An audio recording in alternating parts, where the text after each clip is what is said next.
Making a macro. Alright, here we go. We're going to show you how to make a macro or rapid remark. Just be a quick video. There's a couple different ways that I'll show you how to make one.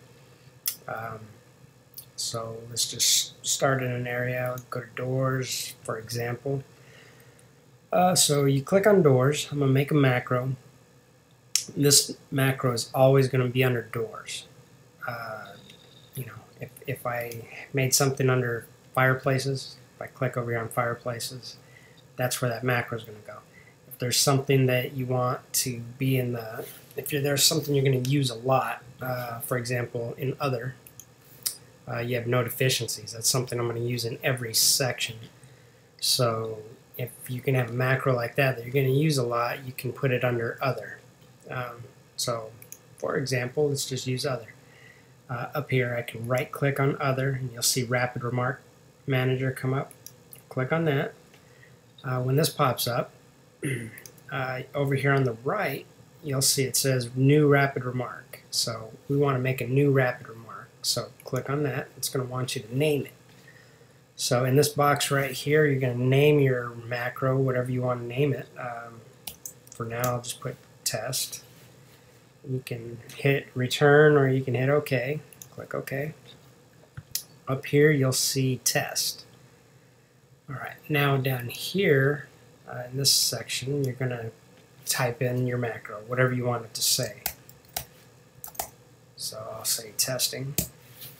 And then you'll want to make it the way you want it to look. You can highlight everything, make it bold, or you can underline it. And then also if you wanted to say add a picture, you can do that. Right here in this little icon, insert image, insert photo.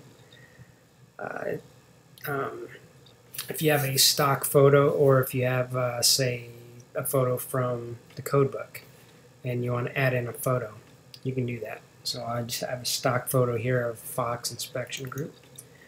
You can click that in there. I usually put one return space under each one of these. You don't want to have a bunch of spaces because those spaces will go in every time you add in that macro. Let's see. So once you have your picture in there, you don't need a picture, but if you want a picture, you can. And once you have it the way you want it to look, then just hit apply and hit close. That'll close everything down. Alright, so we're going to hit this little arrow here and expand other. See our new macro here, it says test. So I'm going to double click on that and that'll put in my macro that I just made. So that's one way to do it. The other way to do it would be, let's say,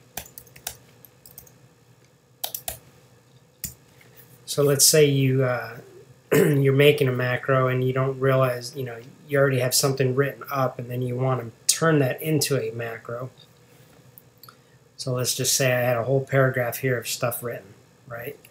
You highlight it and then you can drag it over to other. Just drag it, let go, and Rapid Remark Manager comes up. It's going to want you to name it. So we're going to say testing 2, that works. Hit OK. So you'll see up here it named it for you and it's already there. Whatever you wanted to write, it's already in there. Hit apply, close. And that's another quick way to make another macro. Say you want to delete a macro, that's easy to do. Go to other, Rapid Remark Manager, click on that, and you'll see your macros up here that you just made. So these ones I don't want, so click on testing, come over here to where it says delete section, click on that. Yes, delete it. This one here, the first one we made, I want to delete that one also. Delete. Alright, that is how you delete a macro. That's how you make a macro. That's how you add a picture. I think that's pretty much everything. So we can close out of this. Alright, I hope that explained everything. If not, leave me some comments below and I'll add something to it.